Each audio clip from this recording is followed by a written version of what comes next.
I feel like I have been standing on this or other stages for 20 years asking that question.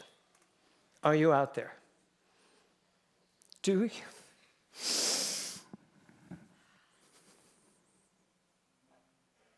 you want this? Do you want this teaching?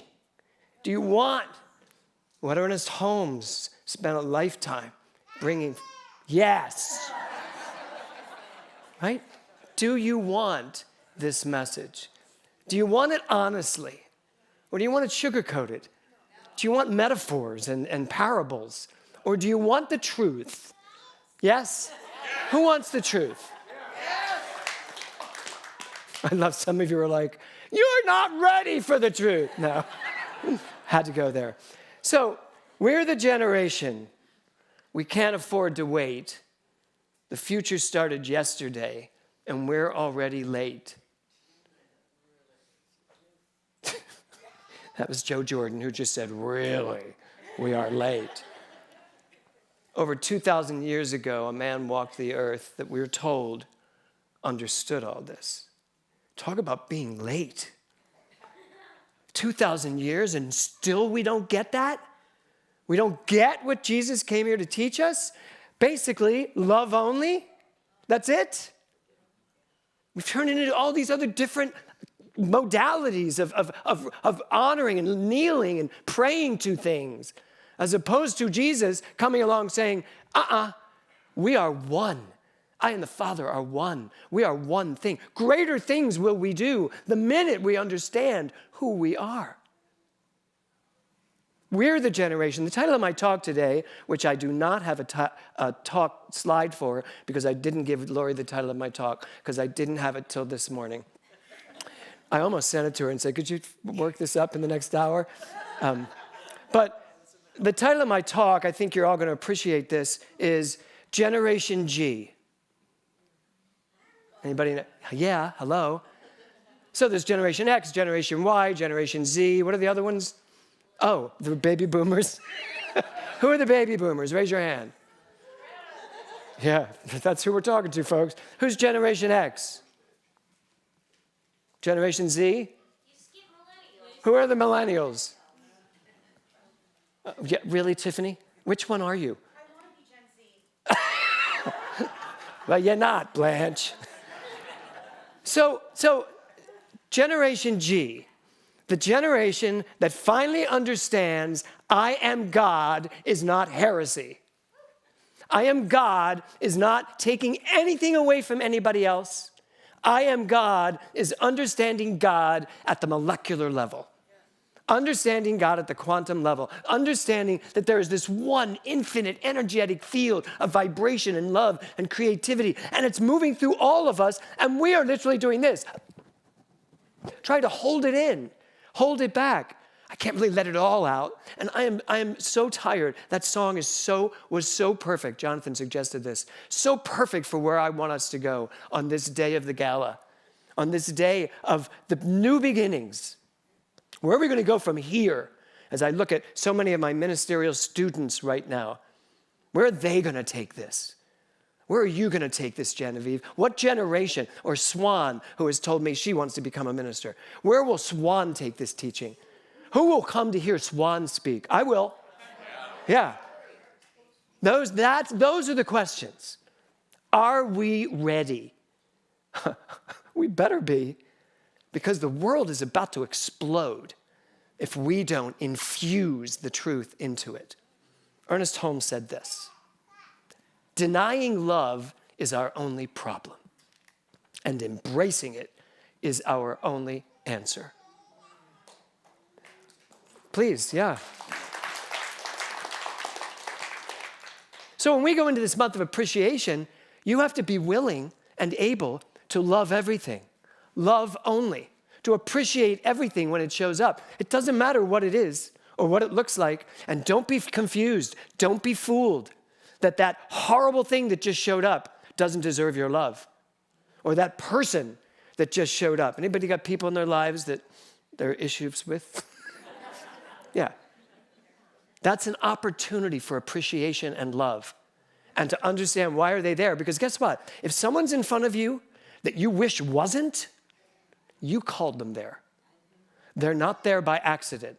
No one is ever there by accident. That's the out there I want to talk to. If you're out there and you're willing to love only, you're going to change the world. You are going to change the world. You are the leader, as it says in the song. You are the thing that we've been waiting for. The one person, as Ernest Holmes said, the one person, show me one person who can get this, and the whole world will change. Truly get it, by the way, and not just get it intellectually. I loved when Kevin Resch came up here the Sunday before and said that he was really appreciative that I moved from information to exploration, to explore it, to feel it, to actually understand it from the inside out. I'm not interested in teaching y'all epitaphs and sentences and quotes. I'm really not interested in having you memorize Troward, because you couldn't. I'm really not interested in all of that. And I was, when I started out, I had my little talks with my little dots, and I did it just the way Dr. Walker told me to, and I taught what I taught, and you couldn't argue with me then. Now it seems like I only attract students that want to argue. But back then, you couldn't argue with me because I knew what I knew from the page, as all young ministers do, but not mine. Because my young ministers aren't taught to teach from the page. They are taught to understand what this teaching is and be prepared for somebody like Tiffany to come along and blow it all out of the water. And don't stand there and argue with her, because you won't win. Ernest Holmes also said this: we have within us a power that is greater than anything we shall ever contact in the outer world. This power can overcome every obstacle in our life and set us safe, satisfied, and at peace, heal and prosperous in a new light and in a new life. You have heard 1,000 billion times probably there's a power for good in the universe and you can use it. How many times have you felt it? How many times have you felt that power? How many times have you taken that power and used it to deal with whatever is going on in your life? We are not a science and a teaching that says, learn this teaching and you'll never have another problem. Nothing's ever going to go wrong again. You are going to walk on daisies and everybody's going to stay away from you except the good people, the loving people. It's just going to be the most amazing life ever. First of all, that would not be the most amazing life ever. It would get a little boring. Not that we need challenge. But this teaching is all about, if you know who you are, no matter what's going on, you can deal with it. Deal with it from that place. So we have within us a power that is greater than anything we shall ever contact in the outer world. Then why are we spending so much time trying to get it out there? Why do we think it's out there? Why do we think it's in the money? Why do we think it's in success? Why do we think it's in any of the addictions that so many people struggle with? Why do we think that? Because it's 2,000 plus years later and we still haven't gotten that first message. Or even the message of the Greeks. I am. I think. I know. I think, therefore I am. All of it. We've known it. We've known it forever. But it takes somebody like John Legend to write it in a song that moves me, really moves me, and says, are they out there? Are they out there? Because if they're not, what am I doing? And why am I doing it? Don't you feel that way sometimes? It's like, why am I up here if people are not willing to really get it and use it and not walk out that door at the end of a Sunday and drop it all till next Sunday? This is a user-friendly center. Everything we do here is to help you grow, to help you be happier, more successful, to understand. John Legend says, if you're out there, sing along with me. If you're out there, I'm dying to believe that you're out there. Stand up and say it loud if you're out there. Tomorrow's starting now. So tonight, we celebrate 20 years. I can't believe it's been 20 years for the No Hard Center for New Thought and 60 years here. From the Lowrys to Dr. Sue to Jim Lockhart to Dr. Maureen to me. And now to all of you ministers out there. And it's going to just keep continuing. But the question I have for myself and for all of you is, how is it going to continue? How? And you know what my answer is? It's going to continue because people are going to start standing up and really living this teaching so vibrantly that we will be the Harry Met Sally of modern spirituality. And people will be walking around saying, I want what Shannon has. Well, how do you do that? And you won't be afraid to say, here, read this. Here's how I get it, because this is what we know. And this is who you are, by the way. And we're not afraid to do it. Not just say, it's nothing. Where we really stand up, that's who I'm singing to. That's who I'm speaking to. That's who Dr. Jonathan and Dr. soon, Reverend Rita and Reverend Patrick, that's who they are speaking to. Dr. Lori, Reverend Holly, all of the ministers here and practitioners. But I don't want it to just be ministers and practitioners. I want every single one of you, Lynn, to be able to walk out there and stand as a representation of God and let people know it, because they're going to want to know it. They want to know it. If someone hasn't asked you recently, what's different about you? What's changed? You seem really, if someone hasn't done that, then you have work to do. People need to ask you, and you need to be willing to say the answer. And there's a line in here. Well, first let me go to Ernest Holmes.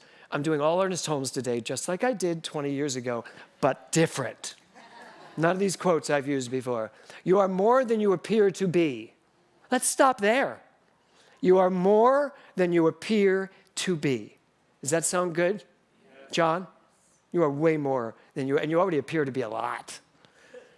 Life is greater than you have ever known it to be. The best is yet to come. Start creating it now. Now, here's the thing. You are more than you appear to be. Why are you more than you appear to be? Because you appear one way, but who you are is so much more. You appear sometimes as someone who has had this life, done this, experienced this. I have this. I'm able to do this. I'm not able to do this. You appear to be someone with limitations, but you're so much more than that. Life is greater than you've ever known it to be. What if tonight, after our gala, we celebrate this? What if we wake up tomorrow morning?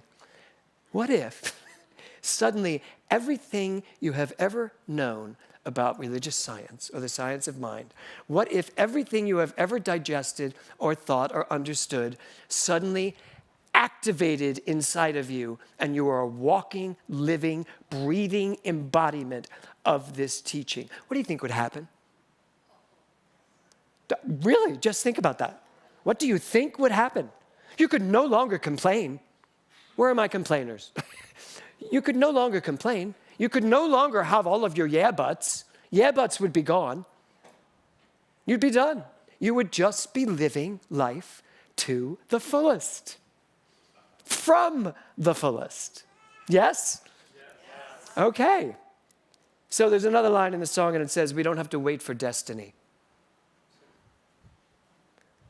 Okay, so 3 weeks ago I had a heart attack. Was that my destiny? No, that's what I drove myself to. I brought myself there. And I'm not blaming myself. Just to be really clear, the blame game's done in my house. Well, not in my household, but in me.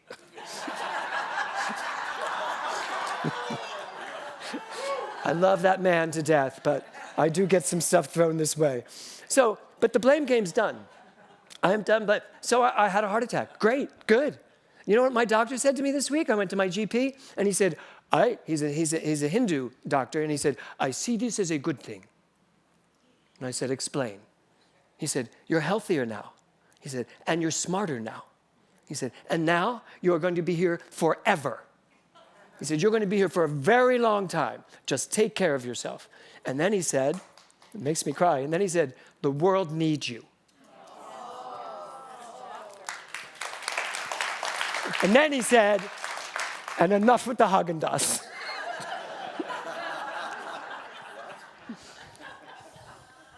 So it's time. It is time. That song was so perfect. If you're out there, I took that personally. If I'm out there Be the leader. Be the one. Get out of the way of all those people that want to stop you from speaking your truth because it's uncomfortable. You know what? I'm okay making you uncomfortable.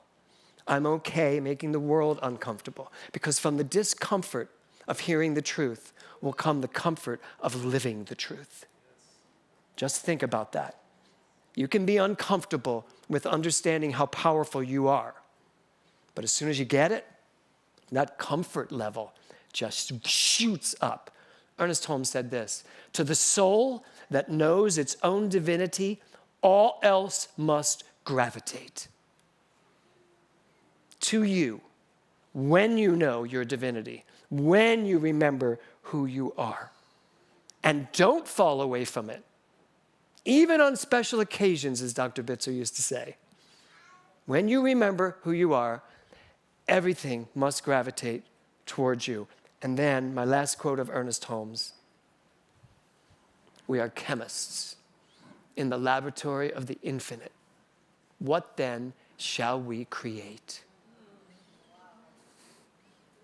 So I invite you, as most of us celebrate this monumental moment where we celebrate 20 years of standing tall and 60 years of standing tall. If you add them together, that's 80 years of us living this teaching. But we're just starting. It's like we just got our chemicals. We just got our laboratory. We were just made these amazing chemists. And we are now like, what can we create? I have the most amazing practitioners and ministers that surround me, that hold me up, that force me to go beyond my own comfort zone. They are here. They are ready to take over and lead. And I am ready to let them and stay while they're here. But I am ready for this next generation, this new thought. The new thought, where we actually finally listen to what Jesus said 2,000 years ago, to love only.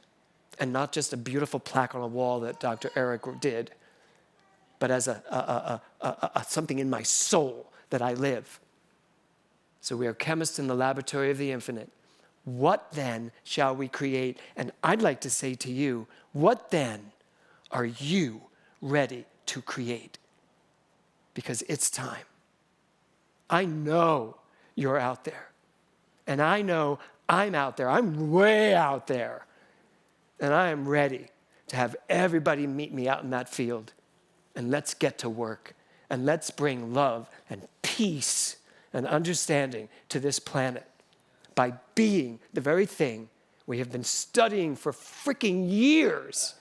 And we're ready to live out loud. Namaste.